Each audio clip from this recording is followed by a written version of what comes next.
Personal protective equipment, or PPE, is the last line of defense against workplace hazards. Unfortunately, PPE that doesn't fit defeats its own purpose by creating hazards instead of preventing them. Hi, I'm Rachel from Ally Safety, and in today's video, we'll be talking about OSHA's new fit requirements for PPE. So without further ado, let's jump right into it.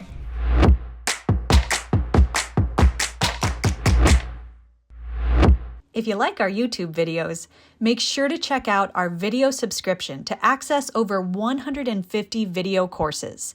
Check it out at allysafety.com. Historically, PPE has been designed primarily for men who fit conveniently under the center of the bell curve. That means if you're a man at either end of the bell curve, or if you're an average-sized woman, finding PPE that fits can be pretty challenging. Women in particular have been participating in manufacturing, mining, and construction in decently large numbers since the Industrial Revolution and on into World War II, and just have increased in numbers since. An all average-sized male workforce doesn't populate the trades, engineering, or management, and to be honest, it never has. Unfortunately, PPE size options haven't reflected this diversity historically. This results in those of us at the lower end of the bell curve looking like we're wearing a kid's construction worker costume, or for those at the higher end, looking like your safety gear got shrunk in the wash, neither of which are ideal when you're supposed to show up looking professional.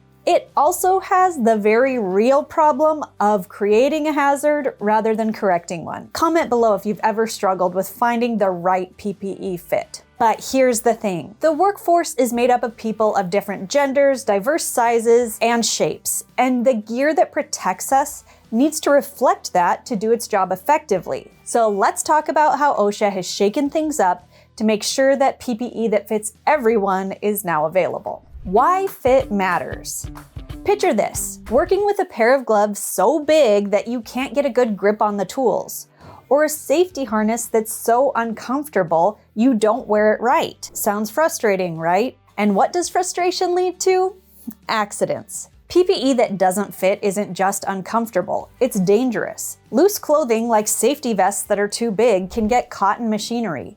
Oversized gloves can reduce your grip and result in accidents when you're using power tools especially. And poor-fitting safety shoes can actually result in foot pain and ergonomic injuries, along with slips, trips, and falls. What's worse, gear that doesn't fit can actually end up discouraging us from using it at all. Now, OSHA has long required proper PPE fit in general industry, but now they're expanding those rules into construction. Why? Because safety should fit everyone. So let's look at some stats to show you how big of an issue this is. In 2021, women made up nearly 30% of the manufacturing workforce and 11% of construction. And those numbers are just climbing. Yet, for too long, PPE manufacturers have taken the shrink it and pink it approach, which is just downsizing men's gear and slapping a bit of pink on it. Spoiler alert, that doesn't work. Also, why is the assumption that women want to look like construction Barbie? Some of us just want to wear workwear that fits and doesn't scream, "I'm a female on a construction site." Women's bodies aren't just smaller versions of men's. Most of us have already noticed this. They're different in shape, anatomy, and when we're talking about footwear, in balance too. And we need PPE that accommodates those differences. OSHA's new mandate.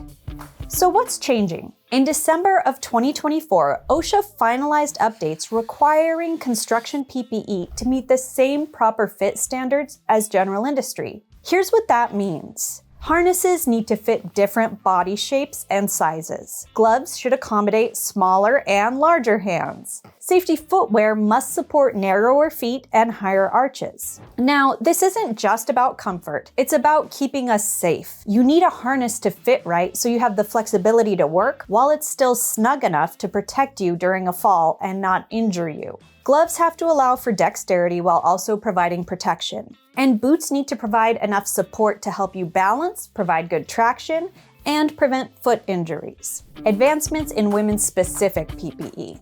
Now, thankfully, PPE manufacturers have really been upping their game. Here's what's new specifically for women that you might want to know about. High visibility safety gear is now specifically available in women's specific sizes and styles. Safety gloves that fit smaller hands are now widely available in almost any model in the smaller sizes. Fall protection companies are now making harnesses based on women's specific feedback that accommodate both smaller and curvier figures. And eye protection is more widely being fit to different facial structures, so they'll actually stay on your nose if you have a narrower bridge. Footwear that supports women's feet, reduces fatigue and long-term injuries is also widely available. These advancements are making workplaces both safer and more inclusive. So what should employers do? Employers, here's how you can support your team. Stock PPE in a range of sizes, including women's-specific options. Conduct regular assessments to identify gaps in your PPE inventory.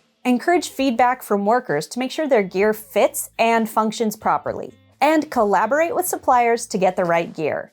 You would be surprised how many options they typically have if you just ask. Now, if you're an employee, be aware of the fit of your PPE, and if it's not fitting right, ask for a different size. Usually, it's pretty easy to get some in stock at work. By prioritizing properly fitting PPE, we're not just meeting OSHA standards. We're creating safer and more inclusive workplaces. So what do you think about OSHA's updates? Drop your thoughts in the comments and share your stories about PPE Fit. And if you found this video helpful, don't forget to hit that like, subscribe, and bell for more workplace safety tips. If you like our videos, remember, we have a library of hundreds of safety videos that you can join with our membership at allysafety.com. As always, thanks for watching, take care, and stay safe. Hi, Rachel from Ally Safety here. If you enjoyed this video, make sure to check out the Ally Safety Toolbox Talk membership at allysafety.com. There, you'll find an entire library of videos that are created to make safety entertaining. I'll see you there at allysafety.com.